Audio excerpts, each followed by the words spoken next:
You ever stop and think about the secret conversation that's happening inside your computer, like right now? It's this nonstop, super high-speed back and forth that's making literally everything you do possible. So let's pull back the curtain and see what's really going on.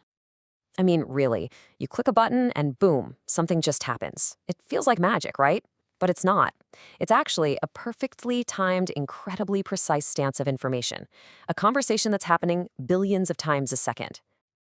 And here it is. This is what we're talking about at its most basic level.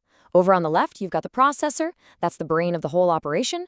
And on the right, you've got memory, which is kind of like the computer's short-term scratch pad. And those lines in between, those are the pathways they use to talk to each other. Okay, so the processor's got a big problem. It needs one specific piece of information. But the memory is like a library with millions, even billions of books. So how on earth does it find the exact word on the exact page in the exact book it needs instantly?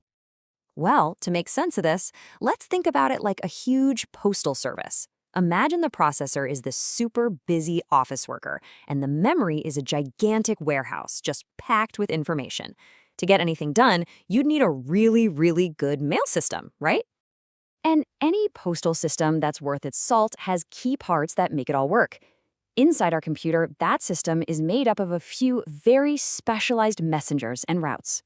So, let's meet the crew. First up, we've got the Memory Address Register, or MAR. Just think of this as the address label on a package. Before our office worker can ask for a file, they have to write down exactly where that file is in the warehouse. The MAR holds that specific mailing address. That's its only job. Next is the Memory Data Register, or MDR. This is the mailbox. It's a little temporary holding area for the actual package, the data itself. It doesn't matter if the package is heading out of the warehouse or just arrived, it sits here for a moment. And of course, you need the mail routes. We call these buses. The address bus is a one-way street. It only carries the address from the processor to memory. The data bus is a two-way street. The actual data can travel back and forth on it. And then there's the control bus. This is like the traffic cop, waving signals that tell the warehouse crew whether they should be shipping something out or getting ready to take something in. All right, so we've got our postal system all set up. Let's see it in action. How does our office worker, the processor, actually get a file from the warehouse? This is what we call a memory read operation. Okay, check this out. For a read to happen, the processor doesn't just grab stuff. It makes a formal request. It sends out an address saying where to look, and it sends a command saying what to do. In this case, that command is read. Only after all that does the memory send the data back. Let's walk through it. It's a super simple four-step dance. 1. The processor puts the address it wants onto the address label, the MAR. 2. It sends a read signal down the control bus, basically shouting, "Hey, warehouse, find this for me." 3. The memory finds the data at that exact spot and puts it in the mailbox, the MDR. And 4. The data zips back along the data bus to the processor. That's it. Job done. Okay, so that's receiving mail, but what about sending it? How does the processor save new information to memory? Well, that's a memory write operation, and it's just as slick. Now, at first glance, this looks almost identical, but don't be fooled. There are two tiny but critical differences that change everything. The signal is now right, and look at the arrow. The data is flowing to memory, not from it. The processor isn't asking for info anymore, it's sending it to be stored. So the steps are pretty much the same, just a little shuffle. 1, the processor puts the destination address in the MAR.